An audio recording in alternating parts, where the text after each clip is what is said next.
નમસ્કાર, મંતવ્ય ન્યૂઝમાં આપનું સ્વાગત છે. હું છું કુંજ. બાંગ્લાદેશમાં શેખ હસીનાના ગયા બાદ જે ક્યાંક પરિસ્થિતિ સર્જાઈ, જે કોઈ બનાવ બન્યા, આપણે સૌ કોઈ અવારનવાર સાંભળ્યા છે, પરંતુ આ સાથે સાથે ક્યાંક ચિંતા વધી છે તો બાંગ્લાદેશમાં વસતા હિન્દુઓને લઈને. હિન્દુ સમુદાય ઉપર જે ક્યાંક બનાવ બન્યા, જે ઘટનાઓ બની, હિન્દુ મંદિરોને ટાર્ગેટ કરવામાં આવ્યા, હુમલાની એવી ઘટનાઓ બની. ચિંતા છે. વર્ષ 2022ના જે ક્યાંક આંકડા કહી રહ્યા છે, બાંગ્લાદેશમાં 8% જેટલું હિન્દુ સમુદાય હજુ વસી રહ્યું છે. 1,70,00,000થી વધુ હિન્દુ સમુદાય બાંગ્લાદેશમાં વસે છે. પરંતુ આ આખરે હુમલાઓ કેમ વધી રહ્યા છે, હિન્દુઓને બાંગ્લાદેશમાં કેમ ટાર્ગેટ કરી દેવામાં આવ્યા છે, આને લઈને ક્યાંક ભારતમાં પણ પડઘા પડ્યા છે. અનેક રાજ્યોમાં, ગુજરાતમાં પણ આજે અનેક જિલ્લાઓમાં વિરોધ જોવા મળ્યો હિન્દુઓ ઉપર થતા હુમલાની ઘટનાઓને લઈને. આજ તમામ મુદ્દાઓને લઈને વાત કરવી છે સીધો સંવાદમાં.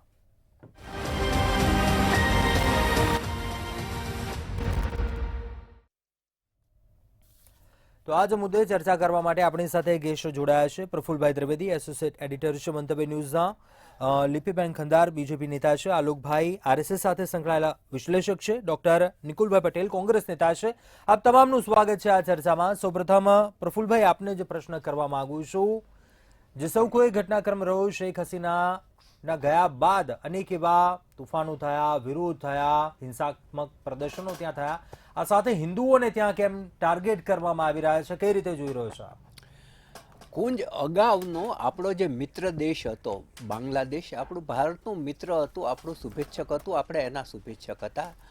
પરંતુ છેલ્લા 5 મહિના દરમિયાન જે પરિસ્થિતિએ એવા વળાંકો લીધા કે અત્યારે એ આપણો લગભગ શત્રુ દેશની યાદીમાં આવી ગયું છે.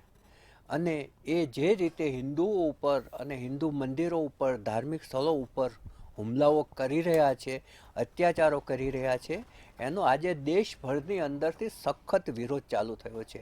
આજે દેશના મોટા ભાગના શહેરોમાં હિન્દુઓની માનવ સાંકળ રચાઈ હતી. અમદાવાદમાં પણ રિવરફ્રન્ટની અંદર માનવ સાંકળ રચાઈ હતી. અનેક ધાર્મિક નેતાઓ, જગન્નાથ મંદિરના મહંતશ્રી અને બીજી હિન્દુવાદી સંસ્થાઓ, મ્યુનિસિપલ કોર્પોરેશનના હોદ્દેદારો, તમામ લોકો આજે રિવરફ્રન્ટમાં એકઠા થયા હતા. ત્યાં માનવ સાંકળ રચી હતી અને બાંગ્લાદેશની વિરુદ્ધ સૂત્રોચ્ચારો કર્યા હતા અને પોસ્ટરોનું પ્રદર્શન પણ કર્યું હતું. નાગપુરની અંદર એક ઘટના એવી બની છે કે ત્યાંના મુસ્લિમ સમાજે બાંગ્લાદેશની રીતિનીતિ સામે વિરોધનું પ્રદર્શન કર્યું. તો આ એક સારું ચિહ્ન છે. એટલે આખા દેશની અંદર અત્યારે બાંગ્લાદેશની જે રીતિનીતિ છે, પદ્ધતિ છે, જે ઓગસ્ટ મહિનાથી જે શરૂ થયું છે, 5 ઓગસ્ટે શેખ હસીનાએ રાજીનામું આપવું પડ્યું અને દેશ છોડી અને ભારતમાં આશ્રય લઈ અને ભારતમાં એ આવી ગયા. અને એમની જે આવામ લીગની જે સરકાર હતી એનો પડી ભાંગી. અને એ વખતે જે બળવો થયો, એ બળવા વખતે જ તે ઇસ્કોન મંદિર ઉપર હુમલો થયો હતો અને બીજા હિન્દુ દેવસ્થાનો ટાર્ગેટ બનાવ્યા હતા, હિન્દુ વિસ્તારો ટાર્ગેટ થયા હતા. જો આમ તો બાંગ્લાદેશની અંદર જે વસ્તી છે 7.95% છે, એટલે 1.60 થી 65 કરોડ જેટલી જે ત્યાં હિન્દુ વસ્તી છે. એમાં કેટલાક 4 જિલ્લાઓ તેવા છે કે ત્યાં 20% જેટલી હિન્દુ વસ્તી છે, અમુક જગ્યાએ 10% છે, અને અમુક જે જગ્યામાં હિન્દુ વસ્તી ઓછી છે અને લઘુમતી તરીકે એ છે, જ્યારે મુસ્લિમો બહુમતીમાં છે, એ લોકો વધારે પરેશાન હિન્દુઓને કરી રહ્યા છે. એમાં 2 જે ઘટનાઓ બની કે ઇસ્કોનના જે ત્યાંના ચિન્મય પ્રભુ છે એમની ધરપકડ કરવામાં આવી છે 25મી નવેમ્બરે. ત્યારબાદ હિન્દુઓમાં ઉશ્કેરાટ વધ્યો છે. આ ઉપરાંત એક ત્રિપુરા ઢાકા કલકત્તા બસ ચાલે છે, એ બસ ઉપર પણ હુમલો થયો છે. એટલું જ નહીં, ત્રિપુરાની અંદર જે હિન્દુ લોકો ભાગીને આવે છે, ત્રિપુરા એ એકદમ બાંગ્લાદેશની જે સરહદ છે એને અડીને આવેલો જે આપણો ભારતીય વિસ્તાર છે, ત્યાં જે દોડીને એ લોકો ગમે એમ કરીને ઘૂસે છે જે હિન્દુઓ, એ લોકો એમ કહે છે કે ભારતની જેલમાં રહેવા અમે તૈયાર છીએ પણ પાછા જવા તૈયાર નથી. એટલે ત્યાં કેટલું વાતાવરણ ભયજનક હશે એ આ જે એમનો જે વક્તવ્ય છે એમાંથી એ ઇંગિત થાય છે કે ભાઈ ત્યાં વાતાવરણ કેટલું ખરાબ હશે. અને એમ હવે તો શું છે કે બાંગ્લાદેશે ઇન્ડિયામાં આવવા માટેના વિઝા આપવાનું બંધ કર્યું છે. એના જે ડિપ્લોમેટ ત્રિપુરામાં હતા એ પણ એણે પાછા ખેંચી લીધા છે. એટલું જ નહીં, ભારતીય બનાવટની ચીજ વસ્તુ વાપરવી નહીં એવો ત્યાં એક આગ્રહ શરૂ થયો છે ને એ માટે જયપુર, ઉદયપુર, રાજસ્થાનની જે ચાદરો હતી એ લોકોએ જાહેરમાં સળગાવી. અને ત્યાંનો જે એક નેશનલ પાર્ટીનો નેતા છે રૂહુલ કબીર રિઝવી, એણે એની પત્નીની સાડી પણ જાહેરમાં સળગાવી કે ભારતીય વસ્તુઓ વાપરવાનું બંધ કરો. એટલે એ ભારત સામે કેટલાય હદે ઝેર ઓકવામાં આવે છે. એટલું જ નહીં, હવે તો એ લોકો બિહાર, બંગાળ અને ઓડિશા ઉપર કબજો લેવાની વાત કરવાની હિંમત કરતા થઈ ગયા છે. જે બાંગ્લાદેશનું 1971 પહેલાં અસ્તિત્વ નહોતું, પૂર્વ પાકિસ્તાન તરીકે જાણવતું હતું, પશ્ચિમ પાકિસ્તાન ને પૂર્વ પાકિસ્તાન. એ પછી જ્યારે ભારતે એને મદદ કરી અને યુદ્ધ થયું ને પછી એને એક સ્વતંત્ર દેશ તરીકે અસ્તિત્વ જે પામ્યા એમાં ભારતનો બહુ જ મોટો સહયોગ હતો. ભારતની આંગળી પકડીને તો એ દેશ તરીકે પ્રસ્થાપિત થયો છે. પણ અત્યારે ત્યાંના જે લઘુમતી, અહીંની આપણી લઘુમતી ને ત્યાંની બહુમતી મુસ્લિમ કોમ છે એ આ ભૂલી ગઈ છે. અને હિન્દુઓ ઉપર, હિન્દુ દેવસ્થાનો ઉપર જે એ લોકોએ ઉત્પીડન અને જે હુમલાઓ કરવાનું ચાલુ કર્યું છે એ અત્યંત નિંદનીય છે. હવે એ દેશ એટલો નાનો છે ભારતની સામે, પરંતુ ભારતની સામે આ રીતે કઈ રીતે હિંમત કરી રહ્યા છે. અને ભારત સાથે એનો બહુ મોટો વેપાર છે, કરોડ્સ ઓફ રૂપીઝનો વેપાર છે. અને જો હવે ભારતીય ચીજ વસ્તુનો બહિષ્કારની વાત કરશે તો ભારત કાલે બાંગ્લાદેશમાં ઉત્પાદિત વસ્તુઓ બંધ કરશે. બાંગ્લાદેશની અંદર ટેક્સટાઇલમાં અત્યારે ઘણું બધું આગળ છે. ઘણા બધા ત્યાંના સારા પ્રમાણમાં, પહેલાં તો ઢાકાની મલમલ આખા વર્લ્ડમાં જાણીતી હતી. એટલે એ લોકોની એ જે માસ્ટરી છે એ હવે ક્યાં, જો ભારત સાથે આવું કરશે તો ભારત પણ એ જ રસ્તો લેશે. પરંતુ હવે કેન્દ્ર સરકારે પણ, આપણી કેન્દ્ર સરકારની નરેન્દ્રભાઈ મોદીની જે સરકાર છે એની જે વિદેશ નીતિ છે એ ઘણી બધી પાવરફુલ નીતિ છે. આજે એમનું વૈશ્વિક કક્ષાએ કદ વધ્યું છે એનું કારણ એ વિદેશ નીતિ છે. એટલે એ પણ પ્લાનિંગમાં જ હશે કે ત્યાં વસતા હિન્દુઓને કઈ રીતે રક્ષણ આપવું, અથવા તો કઈ રીતે ભારત આવે તો એમને સમાવી લેવા. એ બધું જ આયોજન છે એ હવે કેન્દ્ર સરકારે બહુ જ ઝડપથી કરવું પડશે.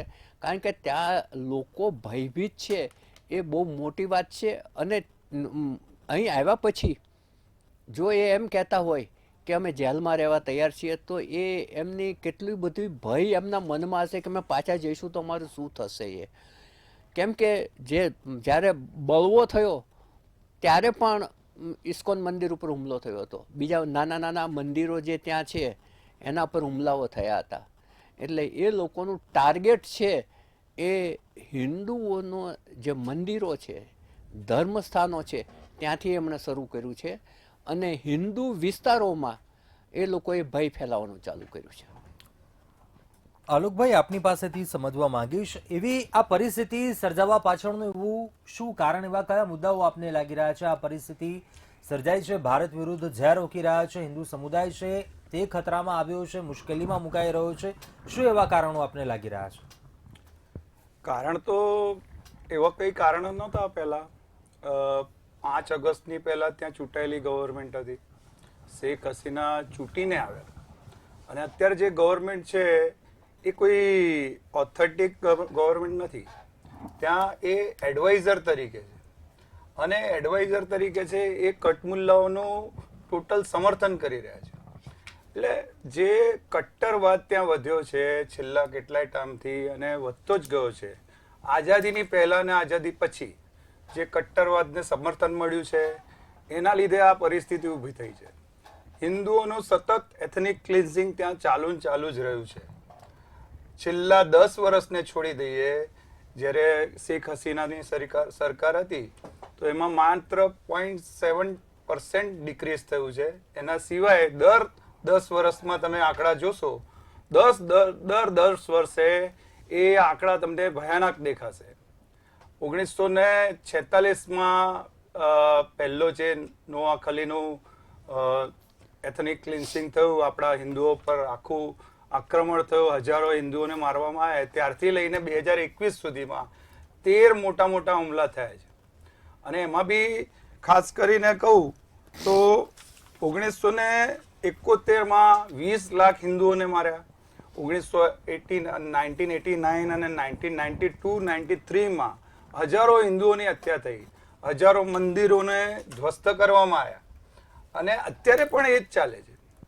એટલે આ એક આંદોલન હતો શેખ હસીનાની સામે એવી રીતે કરવામાં આવ્યું કે સ્ટુડન્ટ્સ એ કર્યું છે.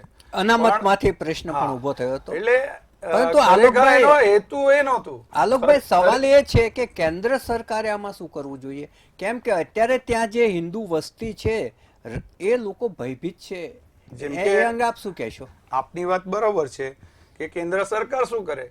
કેન્દ્ર સરકાર ઘણું બધું કરી શકે છે, પણ આ એક ઇન્ટરનેશનલ ફોરમ ઉપર આ વાત છે. એટલે જ્યારે આજે હ્યુમન રાઇટ્સ ડે છે, આજે માનવ અધિકાર દિવસ છે, તો માનવ અધિકારમાં જે 2-3 જે મૂળભૂત અપેક્ષાઓ છે જે યુનોએ જાહેર કરી છે, એ પહેલો જ અધિકાર જે છે કે જીવનનો અધિકાર, જીવન જીવવાનો અધિકાર. તો જીવન જીવવાનો જ અધિકાર નથી, અને સ્વતંત્રતાનો અધિકાર. ત્રીજો છે વિચારની અભિવ્યક્તિનો અધિકાર. તો 3 અધિકાર ત્યાં સમાપ્ત થઈ ગયા છે હિન્દુઓના માટે. જ્યારે આ હુમલા ચાલુ થયા, એટલે 5 ઓગસ્ટ પછી હિન્દુઓ પર હુમલા ચાલુ થયા. જેમના રાષ્ટ્રપિતા તરીકે જેને જાણીતા છે મુજીબુર રહેમાનની મૂર્તિઓ ભંગ કરવામાં આવી. એના પછી હિન્દુ મંદિરો, હિન્દુઓનો ઉપર એવા હુમલા ચાલુ થયા કે હજારો હિન્દુઓને મારવામાં આવ્યા, પુરુષોને મારી નાખવામાં આવ્યા, અને મહિલાઓને જોડે માતાઓ બહેનો જોડે બલાત્કાર કરવામાં આવ્યા. આ તો એટલે આમાં ક્યાં હ્યુમન રાઇટ્સ દેખાય છે? એટલે ભારત એને આજે બી કાલે 9 તારીખે આપણા વિદેશ સચિવ ત્યાં ગયા હતા, પણ યુનુસ સરકારે વિદેશ સચિવની સાથે મળતાની પહેલા ત્યાં એ જ્યોર્જ સોરેસના માણસને મળ્યા, એને પછી મેટાના ડાયરેક્ટરને મળ્યા, અને એમાં એવું બતાવવામાં એમાં કહેવામાં આવ્યું કે તમે ગમે તે રીતે આજે ઇન્ટરનેશનલ ન્યૂઝમાં હિન્દુઓ વિરુદ્ધ જે અમારું જે ન્યૂઝ આવી રહી છે એને દબાવો. તો એટલે આ સરકાર એકચ્યુઅલી સરકાર છે જ નહીં ત્યાં, એકચ્યુઅલમાં ત્યાં સરકાર છે જ નહીં. એટલે ભારતની સરકારની પાસે આપણે લિપિબેન પાસેથી સમજીએ. લિપિબેન, સરકાર કેટલી ગંભીર? કેમ કે હવે તો અહીંયા પણ પડઘા પડ્યા છે, તે જે અત્યાચાર થઈ રહ્યો છે, જે પરિસ્થિતિ છે, લોકો પણ હવે અહીંયા વિરોધ કરી રહ્યા છે, આગળ આવી રહ્યા છે, સમાજના આગેવાનો આગળ આવી રહ્યા છે, સંતો આગળ આવી રહ્યા છે. સરકાર કેટલી ગંભીર છે આ મામલે? આજે માનવ અધિકાર દિવસ છે. માનવ અધિકારની જે બેઝિક આપણે વ્યાખ્યા જોઈએ ને એમાં કહેવાય છે કે કોઈ પણ પ્રકારની જાતિ, ધર્મ, ક્ષેત્ર, રંગ, રૂપ, જેન્ડર એનાથી ડિસ્ક્રિમિનેશન એટલે કે ભેદભાવ કર્યા વગર દરેક વ્યક્તિને માનવ અધિકારનો હક છે. આ એની બેઝિક વ્યાખ્યા છે. અને એ માનવ અધિકારનો જે બહુ જ ખરાબ રીતે ભંગ થઈ રહેલો આજે આપણે જોઈ રહ્યા હોય ને, તો એ બાંગ્લાદેશમાં હિન્દુઓ પર, કે જેને પોતાનો ધર્મ, પોતાનું કલ્ચર અને પોતાનું જે અસ્તિત્વ છે એનો જ એને ત્યાં બાંગ્લાદેશમાં હિન્દુઓને હક નથી રહ્યો. મંદિરો તૂટી રહ્યા છે, મૂર્તિઓનું ખંડન થઈ રહ્યું છે, લોકોને મારી કાપી નાખી રહ્યા છે, મહિલાઓ પરના અત્યાચાર, આપણે ત્યાંના વિડીયો જોઈએ, સમાચાર જોઈએ ને તો આપણું હૃદય કંપી ઉઠે એવી શરમજનક પરિસ્થિતિ આજે હિન્દુઓની બાંગ્લાદેશમાં સર્જાઈ છે. અને જ્યારે આવી પરિસ્થિતિ સર્જાઈ હોય ને ત્યારે ફક્ત અહીંયાની સરકાર નહીં પરંતુ દરેક વ્યક્તિએ વિચાર કરવો જોઈએ કે આવી પરિસ્થિતિ સર્જાઈ કઈ રીતે. જ્યારે દેશમાં દેશ વિરોધી તત્વો, દેશદ્રોહી તત્વો જ્યારે સત્તામાં અને તાકાતમાં આવી જાય છે ને ત્યારે આવી ભયાનક પરિસ્થિતિ સર્જાય છે. અને આ પરિસ્થિતિમાં હું હવે એવું પૂછવા માંગીશ કે જે મોટી મોટી સંસ્થાઓ જે મોટા મોટા લોકો, મોટા મોટા દળો આવી જાય છે, જ્યારે ભારતમાં કઈક એવી ઘટના બને, હ્યુમન રાઇટની વાત કરે છે, બેઝિક રાઇટ્સની વાત કરે છે, અને એ લોકો આવી જાય છે, એમના રિપોર્ટો આપે છે, એમના નિવેદનો આપે છે, એ સંસ્થાઓ આજે જ્યારે બાંગ્લાદેશમાં હિન્દુઓ પર આ ભયાનક અત્યાચાર છે ને, ત્યારે એ સંસ્થાઓ ચૂપ બેઠી છે. તો શું હિન્દુઓને કોઈ હ્યુમન રાઇટ્સ નથી? આપણા દેશની જ વાત કરી દઈએ, એટલું બધું આમ શરમજનક પરિસ્થિતિ કહેવાય અને એટલી દુઃખદ પરિસ્થિતિ કહેવાય કે આપણા દેશના જ જે સુડો સેક્યુલર, જે પોતાને સેક્યુલર તરીકે જણાવે છે, એવા સુડો સેક્યુલર નેતાઓ આજે મૌન વ્રત લઈને બેઠા છે, જ્યારે હિન્દુઓ પર અત્યાચાર થઈ રહ્યો છે ને એટલા માટે. તો આ પ્રકારનું વર્તન જ્યારે વિપક્ષનું, આ પ્રકારનું વર્તન હિન્દુઓ જ્યારે એ દેશમાં માઇનોરિટી છે, એ પ્રકારનું વર્તન, આ પ્રકારનું વલણ શેના માટે છે? કારણ કે દેશની નથી પડી, લોકોની નથી પડી, હિન્દુઓની નથી પડી, માત્ર એમને સત્તાની પડી છે. આ પ્રકારનું જે આપણે પિક્ચર જોઈએ છે ને અત્યારે, કે આ જે વિપક્ષમાં બેઠેલા વિપક્ષના નેતાઓ જે એ આપણા દેશના સંવિધાનની વાત કરે છે, સંવિધાનમાં શું છે? બેઝિક રાઇટ, ફંડામેન્ટલ રાઇટ સુરક્ષિત કરવાની વાત છે. તો જ્યારે પેલેસ્ટાઈનોમાં અને બીજા દેશોમાં જ્યારે યુદ્ધ થાય છે, જ્યારે બીજા ધર્મના અને બીજા ક્ષેત્રના લોકો પર આફત આવી પડે છે, ત્યારે મોટા મોટા નિવેદનો અપાય છે, ટ્વીટ થાય છે, એના ઉપર એક્શન લેવાય છે. પરંતુ જ્યારે હિન્દુઓની વાત થાય છે ને, ત્યારે કેમ મૌન સાધવામાં આવે છે મને નથી ખબર પડતી. નિકુલભાઈ પાસેથી સાંભળીએ. હું તમને બીજી પણ એક વાત ચોક્કસથી કહેવા માંગીશ કે એવી સંસ્થાઓ જે ખુલ્લમ ખુલ્લા કહી રહી છે કે આ ભારતની જે સ્ટેબિલિટી છે, સ્થિરતા છે, સુરક્ષા છે, એના માટે અમે $1 બિલિયન જેટલું પણ પૈસા ખર્ચવા તૈયાર છે ને, એવી સંસ્થાઓ જે જ્યોર્જ સોરોસ ફાઉન્ડેશન છે, એવા બધા સંસ્થાઓ સાથે મળીને, હાથ મિલાઈને, એવી બધી સંસ્થાઓમાં પદાધિકાર રહેલા સોનિયા ગાંધીજી અને રાહુલ ગાંધીને પ્રશ્ન પૂછવો જોઈએ કે જ્યારે હિન્દુઓ પર અત્યાચાર થાય છે ત્યારે મૌન, અને જ્યારે તમારી સત્તાનો વખત આવે છે ત્યારે વોટ બેંકની રાજનીતિ હોય, જાતિવાદ હોય, ધર્મવાદ હોય, ત્યારે તમે હંમેશા સત્તા માટે આગળ આવો છો. નિકુલભાઈ, શું કહેશો આપ? સૌ પ્રથમ તો બાંગ્લાદેશની અંદર જે રીતના હિન્દુઓ ઉપર અત્યાચાર થઈ રહ્યો છે, ખૂબ જ દુઃખદ ઘટના છે. હવે અત્યારે હાલ ભારતની સરકારમાં આપણે જોઈએ તો નરેન્દ્ર મોદીજીની સરકાર છે અને તેમની વિદેશ નીતિ ખૂબ જ વખણાય છે. અને ખાસ કરીને શું કહેવાય કે આપણા જે વિદેશ મંત્રી છે એ તો ઇન્ટરનેશનલ એક્સપર્ટ તરીકે પ્રખ્યાત છે. અને જ્યારે શેખ હસીના બાંગ્લાદેશ છોડીને આવ્યા ત્યારે સૌ પ્રથમ શરણ જો કશે લીધી હોય ને તો નરેન્દ્ર મોદીજીના શરણ લીધા હતા. અને ત્યાં આવીને એમને જે કંઈ બી કીધું હશે, મને એવું ચોક્કસ વિશ્વાસ છે કે એમણે બાંગ્લાદેશની જે બી પરિસ્થિતિ હશે એના વિશે એમને અવગત કર્યું હશે. પરંતુ એ દિવસથી આજ દિવસ સુધી સિટીઝન એમેન્ડમેન્ટ એક્ટની વાત કરતી ભારતીય જનતા પાર્ટીની સરકાર દેશની અંદર ચૂંટણી સમયે કશે બી એક્શન મોડમાં દેખાતી નથી કે આ જે બી એપ્લિકેશન આવ્યું હોય એને પ્રોસેસ કરીને ત્યાંના વસતા હિન્દુઓને આપણા દેશમાં લાવવા માટેનું કામગીરી સ્ટાર્ટ કરે. રહી વાત વિપક્ષ તરીકેની, તો મારા બેન ખૂબ સરસ રીતે સમજાવી રહ્યા હતા કે વિપક્ષની શું જવાબદારીઓ છે. પરંતુ હું એમને પૂછવા માંગીશ તમારા માધ્યમથી કે આજે દેશની અંદર હિન્દુઓએ રસ્તા પર આવવું પડ્યું છે, એની પાછળના મૂળભૂત કારણ શું છે? તો સરકાર દ્વારા જો કોઈ એક્શન નથી લેવામાં આવ્યું ને ત્યાંના હિન્દુઓને તકલીફ પડી રહી છે એટલે તે લોકો રસ્તા પર છે. તો એના માટે નિષ્ફળ વિપક્ષ નથી, ડબલ એન્જિન, ટ્રિપલ એન્જિનની જે સરકારો દેશમાં ચાલે છે, જ્યાં પ્રધાનમંત્રી હંમેશા રશિયા અને યુક્રેનના યુદ્ધના વિરામ માટે જો અવાજ ઉઠાવી શકતા હોય, ગાઝાની અંદર યુદ્ધ થતા હોય ત્યાં ઇન્ટરવીન થઈ શકતા હોય, તો મારા ખ્યાલથી બાંગ્લાદેશ બહુ મોટો દેશ નથી કે જ્યાં પોતે પ્રધાનમંત્રી જઈને વાત કરે તો કદાચ આ બધું અટકી શકે. પરંતુ હંમેશા વિપક્ષ પર દોષનો ટોપલો નાખવો, ઠીકરું ફોડવું અને જ્યોર્જ સોરોસ જેવા લોકોની વાતો કરીને લોકોને ગુમરાહ કરી અને એવું પરિસ્થિતિ બતાવવા માંગે છે કે આની અંદર બી વિપક્ષ જ જવાબદાર છે. તો મારો સવાલ એ જ છે, તો સરકારની જવાબદારી શું? અને 2014 થી ભારતીય જનતા પાર્ટી અને ખાસ કરીને મોદીજીની સરકાર છે ને એવું કહે છે કે આડોશી પડોશી જોડે એમના તો એકદમ ખૂબ સરસ રિલેશન છે. તો એ રિલેશન્સનો ઉપયોગ ક્યારે કરીશું? આપણા બધા મંદિરો તૂટી જશે ત્યારે, આપણા બધા હિન્દુઓ મરી જશે ત્યારે ક્યારે કરશે કામગીરી? અને વિશ્વાસપાત્ર કામગીરી ખાલી ચૂંટણીઓમાં બૂમાબૂમ કરીને કરવાથી નથી થતી. આવા સમયે પોતાની આગવી આવડત બતાવી અને લોકોના માટે હિતના કામ કરે ને ત્યારે એવું કહેવાય કે ભારતીય જનતા પાર્ટી ખરેખર હિન્દુઓ માટે ચિંતા વ્યક્ત કરે છે. ખાલી ચૂંટણી સમયે હિન્દુ મુસ્લિમ કરી અને જે સીએ જેવી વાતો કરી લોકોને ગુમરાહ કરી રહી છે, એ ન કરવું જોઈએ. આલોકભાઈને સાંભળી લે. આલોકભાઈને કંઈ કહેવું છે? આલોકભાઈ. હું હમણાં અમને કોંગ્રેસના પ્રવક્તાને સાંભળતો હતો તો એમણે હમણાં એવું કીધું કે નરેન્દ્ર મોદી ક્યારે કરશે કે ક્યારે જવાબ આપશે કે એમની જવાબદારી શું છે, હિન્દુઓના આટલા મંદિર તૂટે છે તો એ શું કરે છે.